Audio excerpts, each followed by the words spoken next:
Free meditation class. অজ্ঞানতিমিরান্ধস্য জ্ঞানাঞ্জন শলাকয়া চক্ষুরুন্মিলিতং येन তস্मै শ্রী গুরুবে নমঃ। জয় গুরু। পুরাণ পুরুষ যোগীরাজ শ্রী শ্যামাচরণ লাহিড়ী গ্রন্থ থেকে 142 পৃষ্ঠা।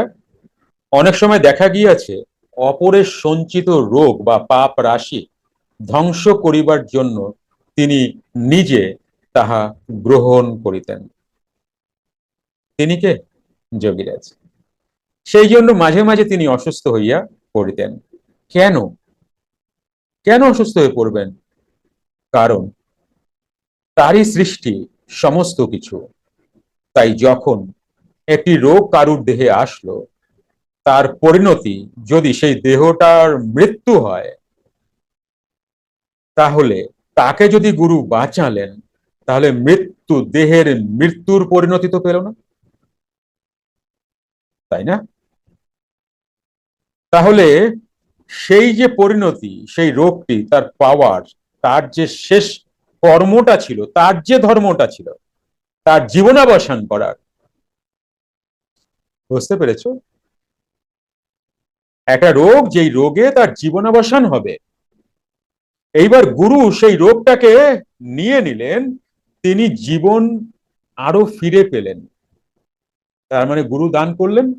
চলো, গুরু দান করলেন, তিনি প্রাণের মালিক, প্রাণের এক্সটেনশন তিনি করে দিতে পারেন, কিন্তু প্রশ্নটা আসছে, রোগের পরিণতিটা কি হলো?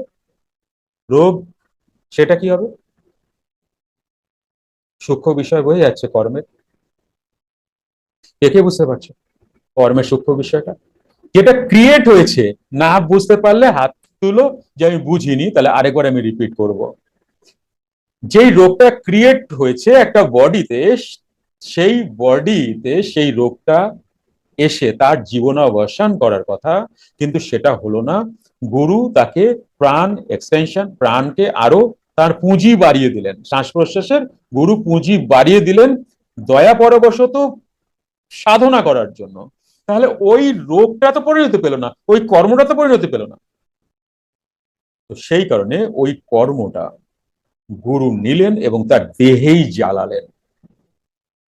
সেই জন্য মাঝে মাঝে তিনি অসুস্থ হইয়া পড়িতেন। উন্নত যোগীগণ আধ্যাত্মিক উপায়ে অপরের পাপ বা রোগকে নিজ শরীরে গ্রহণ করিয়া তাহা খণ্ডন করিতে সমর্থ। কথাটাকে ফলো করো। কথাটা কিন্তু অন্যান্য গল্পের মতো না। শিবজি বললেন তথাস্তু তোর রোগ ভালো হয়ে যাক, কৃষ্ণ বললেন তথাস্তু রোগ ভালো হয়ে যাক, ভালো হয়ে গেছে, ঠিক আছে। কিন্তু এখানে কিন্তু অন্য বিষয়। তারা কিভাবে মিটিয়েছেন সেটা কেউ লেখেননি, জানাননি, তাই আমরা জানিনি। কিন্তু যোগীরা যেটা জানালেন যে এটা এইভাবে মেটাতে হয়, তার মানে ওই ভগবানরা সেভাবে মেটাতেন, হয়তো আমরা জানি না। কি বলছেন শোনো, আরেকবার পড়ছি, কারণ এই জায়গাগুলো বোঝার আছে। এক গাদা পড়ে লাভ নেই, জিনিসগুলোকে ধরে রাখো, বোঝো। উন্নত যোগীগণ আধ্যাত্মিক উপায়ে, আধ্যাত্মিক উপায় মানে তার যে সাধনার যে পাওয়ার, সেই আধ্যাত্মিক উপায়ে অপরের পাপ, পাপ মানে প্রারব্ধ বা খারাপ কাজ, খারাপ কাজই বলতে পারো। পাপ, পাপ থেকে আসে কি? রোগ। সেই রোগকে নিজ শরীরে গ্রহণ করিয়া তাহা খণ্ডন করিতেন, মানে জ্বালিয়ে দিতেন। কোথায়? ক্রিয়া করিয়া, ক্রিয়া নিতে জ্বালাতেন। যেটাকে ক্রিয়াবান, যেটাকে ক্রিয়াযোগীরা যজ্ঞ করেন, এই দেহের মধ্যে নাভিতে যে তাপ আসে, ওটাই তো আমাদের যজ্ঞস্থল। ওখানেই সমস্ত কর্ম পড়ে। ফ্রি মেডিটেশন ক্লাস প্রতি রবিবার রাত 8টা থেকে 9টা অবধি জুম অনলাইনে। শুধুমাত্র কি মানুষ পাপ করলেই তার খণ্ডন করতে হয়, তার প্রায়শ্চিত্ত করতে হয়? পশুরা করলে তাদের পাপের প্রায়শ্চিত্ত কি করতে হয় পশুদের? প্রশ্ন এটা আমার এসেছিল, যে পশুদের কি কোনো পাপ থাকে? তো সিংহ তো কত পশু খেয়ে ফেলেছে, তাহলে কি তার পাপ হচ্ছে? হয়ে যাচ্ছে। আরো অন্যান্য পশু, আমি তো অবাক। একটা কুকুর, তার দুটো পা প্যারালাইসিস, আর কোনোদিনই ভালো হবে না, সামনের পা টেনে টেনে হাঁটছে। একটা কুকুরকে দেখলাম একটা পা নেই। তোমরা কি কেউ এরকম দেখেছো পশু পাখির মধ্যে? তার মানে এখানে একটা প্রমাণ যে পশু পাখিদেরও পাপ হয় এবং তাদের ভুগতে হয়। মানুষ তো আছেই আছে, মানুষের তো, তারা তো আলট্রা পাপ করে, আর তাদের তো আলট্রা ভুগতে হবে,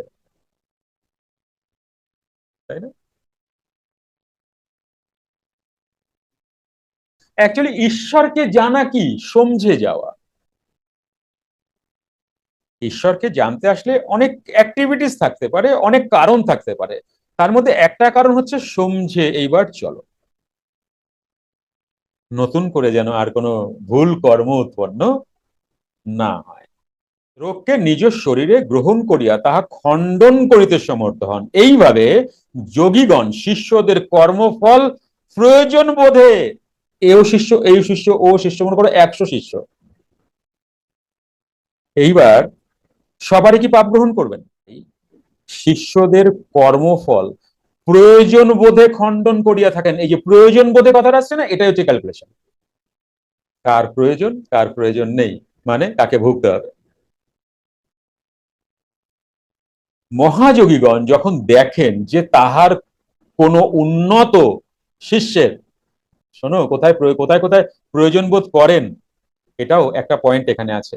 মহাযোগীগণ যখন দেখেন যে তাহার কোনো উন্নত শিষ্যের আরো দ্রুত, অতি দ্রুত আরো উন্নতি সাধন করার প্রয়োজন, কেবল তখনই তাহারা এই প্রকার করিয়া থাকেন।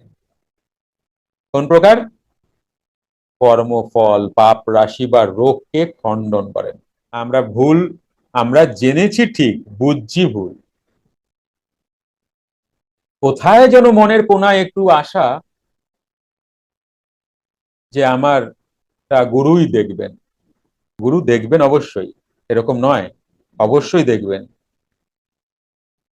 কিন্তু তার একটা লিমিট থাকবে। কৌরবদের মা গান্ধারী, গান্ধারী শ্রীকৃষ্ণকে জিজ্ঞাসা করেছিলেন যে তুমি তো পাণ্ডু পুত্রদের বা কুন্তির পুত্রদের বাঁচিয়ে দিলে, আমার 100 পুত্রকে নিধন করলে, হে গোবিন্দ, আমার দোষ কি? আমি কেন 100 পুত্র শোক পেলাম? বলছেন মা ছাড়ুন না। বলে না না, আমাকে এটা জানতে হবে, আমি 100 পুত্র শোক কেন পেলাম, তুমি আমাকে এটা একটু জানো। তখন আগের জীবন না তার আগের জীবন দেখালেন। ছোট্টবেলায় ফড়িং ধরে, মানে পূজার ছলে ফড়িং ধরে মায়ের সামনে বলি দিয়েছেন 100 ফড়িংকে। ওইটুকু বাচ্চা ছোটবেলায়, সেটাও কাউন্ট হচ্ছে। কার কার ভয় লাগছে? তাহলে যা হবার তো হয়ে গেছে, আমি তো আর পারবো না পেছনটাকে ঠিক করতে। তাহলে আমার হাতে কি আছে? ভবিষ্যৎ? না, সে তো আসবে। তাহলে বর্তমানে প্রাণায়াম টানো, প্রাণায়ামই সর্ব পাপ হইতে উদ্ধার করবে। প্রাণায়াম করে তুমি এই পাপ হতে উদ্ধার হতে পারবে। এবারে কিন্তু আর গতি নেই। তাহলে কি দেখবে? প্রাণ, তোমার কি কি কর্তব্য থাকবে? প্রাণায়াম করতে হবে এবং নতুন কর্ম যেন উৎপন্ন না হয় সেদিকেও খেয়াল রাখতে হবে।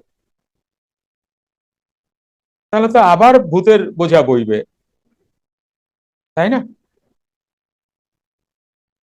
ফ্রি মেডিটেশন ক্লাস প্রতি রবিবার রাত 8টা থেকে 9টা অবধি জুম অনলাইনে।